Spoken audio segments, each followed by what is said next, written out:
Hi friends, അങ്ങനെ NDA UGC net December 2025 സൈക്കിളിന്റെ result ഒക്കെ വന്നു അല്ലേ. ഓൾറെഡി 2-3 ദിവസം മുന്നേ ആണ് റിസൾട്ട് വന്നത്.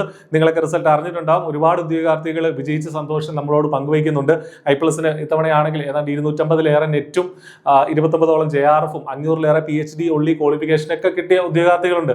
അപ്പോൾ മികച്ച ആ ഒരു റിസൾട്ട് തന്ന ഉദ്യോഗാർത്ഥികളുണ്ട്. അപ്പോൾ അവരോടൊക്കെയുള്ള അഭിനന്ദനങ്ങൾ അറിയിക്കുകയാണ്. ഒരുപാട് പേര് നമ്മളോട് വിളിച്ച് സന്തോഷം പങ്കുവെച്ച് കഴിഞ്ഞു.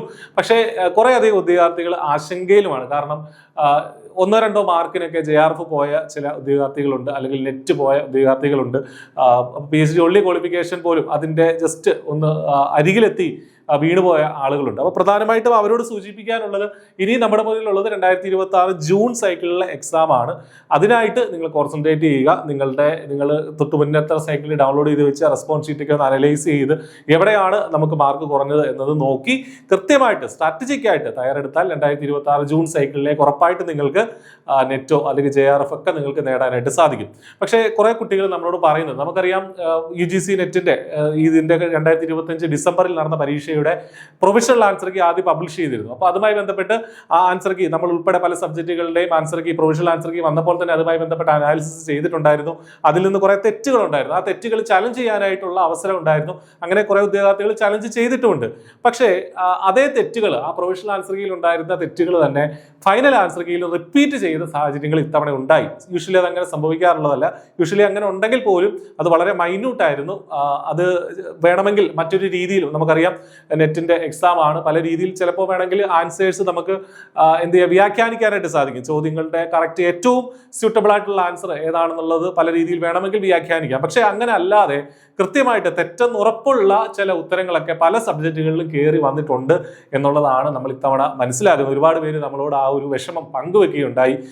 ഈ പറഞ്ഞതുപോലെ അവർക്ക് ജസ്റ്റ് ചെറിയ മാർക്കുകൾക്കായിരിക്കാം JRF അല്ലെങ്കിൽ നെറ്റ് PhD ഉള്ളിലേക്ക് പോയിട്ടുണ്ടാവുക. അപ്പോൾ ഈ ഒരു ചോദ്യം ചിലപ്പോൾ ശരിയാക്കിയാൽ, അല്ലെങ്കിൽ NDA അത് ശരിയായിട്ട് ഫൈനൽ ആൻസർക്ക് തന്നിരുന്നെങ്കിൽ അവർ ആ ക്വാളിഫിക്കേഷൻ മാർക്കിൽ എത്തിയേനെ. പക്ഷെ അങ്ങനെ സാധിക്കാത്തത് അതുകൊണ്ടാണെന്ന് പറയുന്ന കുറെ ഉദ്യോഗാർത്ഥികളുണ്ട്. അപ്പോൾ പ്രധാനമായിട്ടും ഹിസ്റ്ററി പോലുള്ള ചില സബ്ജക്റ്റുകൾക്കാണ് ഇതിൽ കൂടുതൽ തെറ്റുകൾ വന്നതായിട്ട് പറയുന്നത്. ദെൻ ഹിന്ദിയിൽ നിന്ന് തെറ്റുകൾ ഉണ്ടായിട്ടുണ്ട് എന്ന് പറയുന്നുണ്ട്. അതുപോലെ തന്നെ ഇംഗ്ലീഷ് സബ്ജക്റ്റിന്റെ ചില ആൻസേഴ്സിൽ കൃത്യമായിട്ടുള്ള കറക്റ്റായിട്ട് നമുക്ക് പറയാൻ സാധിക്കുന്ന, അതെങ്കിൽ ആംബിഗ്യൂറ്റിയിൽ നിൽക്കുന്ന ആൻസേഴ്സ് അല്ല, കറക്റ്റായിട്ട് നമുക്ക് ഇത് തെറ്റാണ് എന്ന് പറയാൻ സാധിക്കുന്ന രീതിയിലുള്ള ആൻസർ കീകൾ ശരിയാണെന്നുള്ള, തെറ്റാണെന്നുള്ള ഉത്തരം ശരിയായിട്ട് NDA ഫൈനൽ ആൻസർ കീയിൽ തന്നിട്ടുണ്ട്. പിന്നെ അതേപോലെ കമ്പ്യൂട്ടർ സയൻസിന്റെ കേസിലും അത്തരം ഇഷ്യൂസ് പറയുന്നുണ്ട്. അപ്പൊ നിങ്ങളത് ശ്രദ്ധയിൽപ്പെട്ടിട്ടുണ്ടെങ്കിൽ നിങ്ങൾ ജസ്റ്റ് ഒന്ന് കമന്റ് ചെയ്യുക. അപ്പൊ നമുക്കിനി എന്താണ് ചെയ്യാൻ പറ്റുക എന്ന് ചോദിച്ചു കഴിഞ്ഞാൽ, യൂഷ്വലി NDA ഇത്തരം ഫൈനൽ ആൻസർ കീ തന്നു കഴിഞ്ഞാൽ പിന്നെ അത് മാറ്റാനുള്ള, ഇതുവരെ മാറ്റിയ ഒരു ചരിത്രം ഇല്ല. പക്ഷേ എങ്കിലും വിദ്യാർത്ഥികൾ എന്നുള്ള നിലയിൽ, പരീക്ഷയ്ക്ക് ആത്മാർത്ഥമായിട്ട് പോയ ഉദ്യോഗാർത്ഥികൾ എന്നുള്ള നിലയിൽ നമ്മൾ അവർക്ക് ഒരു മെയിൽ, അറ്റ്ലീസ്റ്റ് ഒരു മെയിൽ അയക്കേണ്ടതെങ്കിലും ഉണ്ട്. IPLSന്റെ ഭാഗത്തുനിന്ന് നമ്മളത് ഓൾറെഡി ചെയ്തിട്ടുണ്ട്. അപ്പം നിങ്ങളും അത് ഈ ഒരു തെറ്റുത്തരങ്ങൾ, അല്ലെങ്കിൽ ഫൈനൽ ആൻസർ കീഴിൽ തെറ്റുത്തരങ്ങൾ കടന്നു കൂടിയിട്ടുണ്ട് എന്ന് ഉറപ്പുള്ള, അല്ലെങ്കിൽ അത്തരം ആൻസേഴ്സ് കണ്ടാൽ ഉറപ്പായിട്ടും ആ ഒരു തെളിവോടുകൂടി തന്നെ ഏത് ചോദ്യമാണ്, എന്താണ് അതിനകത്ത് പ്രശ്നം, ആ ഫൈനൽ ആൻസർ കീഴിൽ ഏതാണ് ആൻസർ തന്നത്, എന്തുകൊണ്ട് അത് ആൻസർ അല്ല എന്നുള്ളത് വെച്ച് ആ തെളിവോടുകൂടി തന്നെ നിങ്ങൾ മെയിൽ അയക്കുക. NDAയുടെ ഒഫീഷ്യലായിട്ടുള്ള നെറ്റുമായി ബന്ധപ്പെട്ട മെയിൽ ഐ ഡിയിൽ തന്നെ നിങ്ങളത് ചെയ്യാനായിട്ട് UGC net @nda.nic.in nda.ac.in എന്നുള്ള ഈ ഒരു മെയിൽ ഐ ഡിയിലേക്ക് നിങ്ങൾ ജസ്റ്റ് മെയിൽ അയക്കാനായിട്ട് ശ്രദ്ധിക്കുക.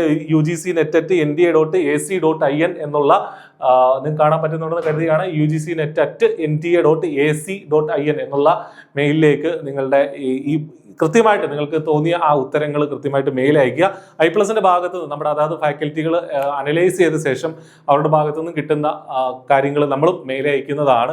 അപ്പോൾ നിങ്ങൾ നമുക്ക് ചെയ്യാൻ പറ്റുന്ന കാര്യങ്ങൾ എന്തായാലും ചെയ്യുക. അതിന്റെ എന്തായി തീരും അതിന്റെ റിസൾട്ട് എന്നുള്ള കാര്യത്തിൽ നമുക്ക് ഉറപ്പില്ല. കാരണം അവർ ഇതുവരെ അത് ഫൈനൽ ആൻസർ ചേഞ്ച് ചെയ്ത ഒരു ചരിത്രമില്ല. പക്ഷേ എങ്കിലും കുറേ ഭാഗത്തുനിന്ന് ഈ കൃത്യമായി ഇത് തെറ്റാണ് തന്നിരിക്കുന്നതെന്നുള്ള കുറേ ഭാഗത്തു നിന്നുള്ള മെയിലുകൾ വരുമ്പോൾ തീർച്ചയായിട്ടും അവരത് പരിഗണിക്കുമെന്ന് നമുക്ക് കരുതാം. എന്താണെങ്കിലും അതിന് മെയിൽ അയക്കാനായിട്ട് ശ്രദ്ധിക്കുക. അപ്പോൾ ഈ ഒരു ആശങ്കയെ പറ്റി ഒന്ന് അഡ്രസ്സ് ചെയ്യാൻ വേണ്ടിയിട്ടാണ് ഈ ഒരു വീഡിയോ ചെയ്യുന്നത്.